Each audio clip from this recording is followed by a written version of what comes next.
Commanders, get ready, the tsunami is coming. First, Eagles versus Washington at war over a human tank who could shake up the NFC East. And if we lose, Philadelphia will bury US second. A forgotten veteran is just hours away from signing. And his arrival could be the steal of the century. But other teams are after him. And third, the ticking time bomb, do we re-sign the soul of the team or let him walk and destroy the Daniels era? This is nitrogen monoxide joke either. We act now or 2025 will be another historic disaster. You guys deserve to know every detail. But listen up if you're not subscribed. You'll miss out on the firestorm that's coming. Hit that notification bell, drop a like, and stick around until the end. Or stay stuck in 2024. Now, let's get to IT. The NFC East battle is on. Commanders and Eagles at war over Miles Garrett. I'm telling you right now, Washington Commanders fans, this free agency market is on fire, and our team is smack in the middle of it. What's going on here in Indianapolis? Listen up! Jonathan Allen is already being floated in trade talks, but now all anyone can talk about is Miles Garrett, the monster from the Cleveland Browns. Now, let me ask you, how is it possible that our lifelong rivals, the Philadelphia Eagles, are trying to get in on this?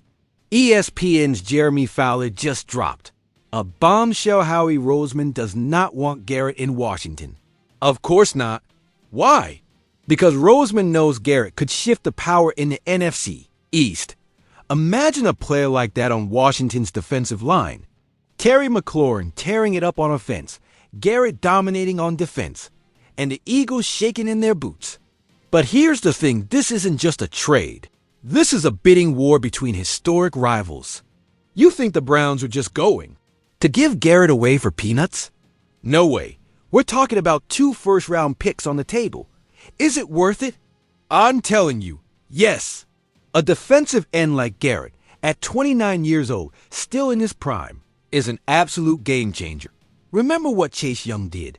Multiply that by 10. But be careful. Howie Roseman isn't just going to sit back.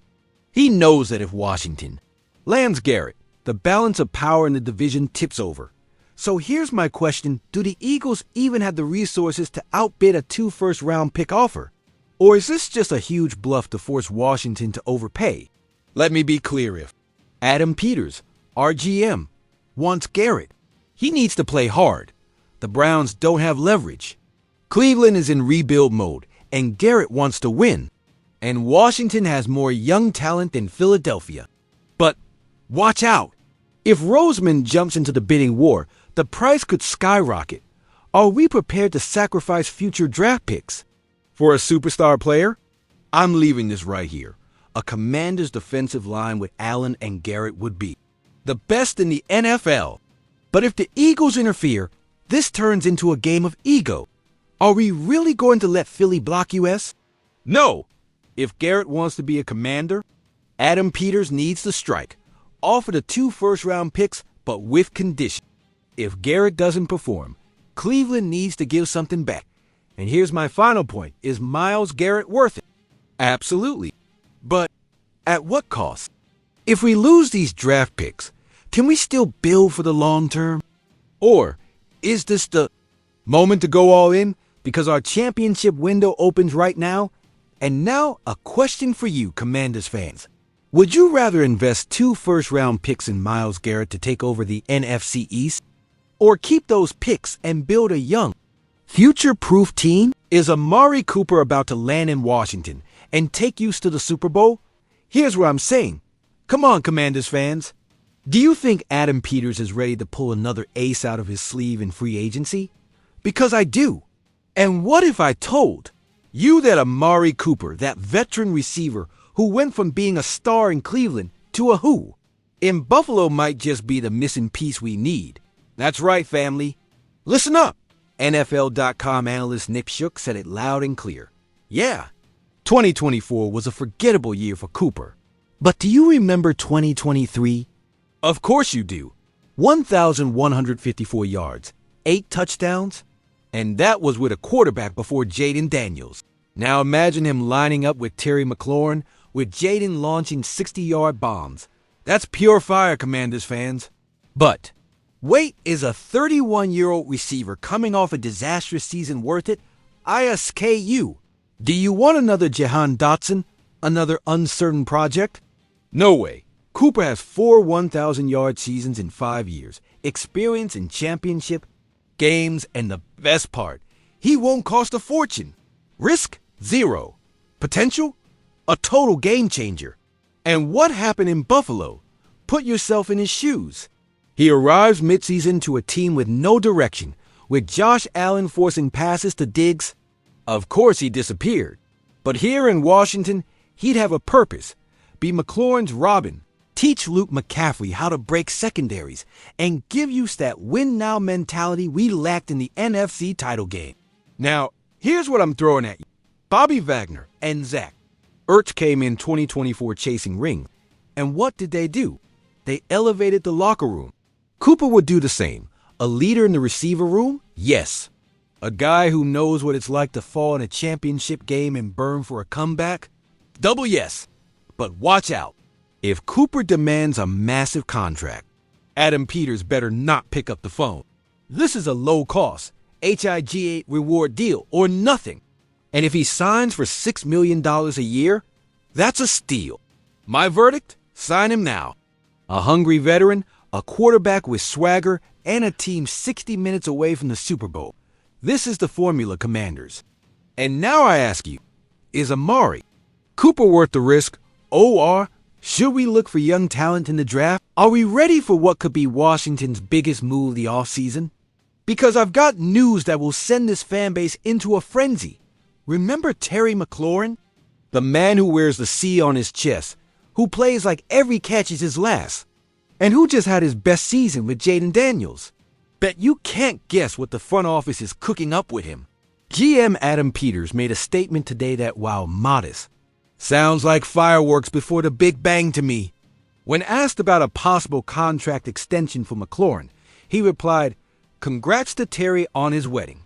We love him. He's a great commander." Oh, really?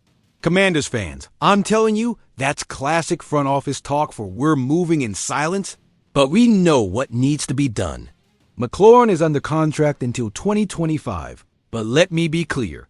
If Washington doesn't lock him down with a massive extension before 2026, it would be a historic mistake.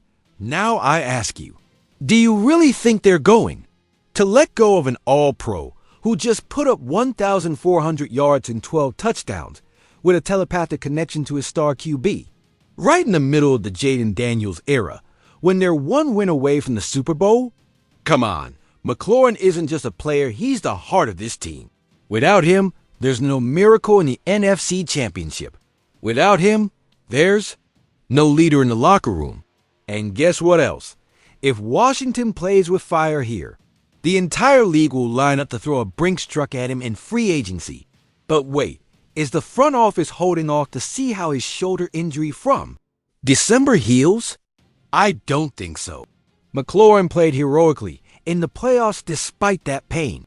Peters isn't dumb. He knows this is the time to reward loyalty with loyalty. And besides, what kind of message would it send to the locker room if they let their captain walk? It would be a cold shower for Daniels and company. Here's my prediction. McLaurin signs a 4-year, $120 million extension with $80 million guaranteed and becomes the highest paid WR in franchise history. Why? Because without him, there's no contending. Without him, the progress of the past 2 years evaporates. And most importantly, because Terry McLaurin isn't just a player, he is Washington. Now, the big question for you, Commanders fans, should McLaurin be Washington's absolute priority, even if it means paying him more than other star warriors in the league? Or would you risk losing him to strengthen other areas of the team? Drop your takes below. Commanders fans, shape the future of this team. First strategic question. Should we invest 2 first-round picks in a game-changer like Miles Garrett to dominate the NFC? Or hold on to our draft capital and build a solid foundation with young prospects? Every choice could define the next decade. Second dilemma. Should we take a chance on a veteran like Amari Cooper, whose talent is undeniable? Or trust the draft to find the next young and hungry star? The NFL clock waits for nitrogen monoxide 1. And the big mystery, does Terry McLaurin deserve to be the top priority, even if his contract surpasses the league's highest paid WRS? Or should we strengthen other areas, even at the risk of losing our leader? We want to read your opinions. In the comments, what path would you take to bring the Commanders back to glory? Your answers could inspire our next video. Subscribe now and join the most passionate Commanders family on YouTube. Here, we don't just talk football. We live it, breathe it, and change it together. Click subscribe, hit the notification bell, and drop a comment before you leave. And remember, hail to the Redskins.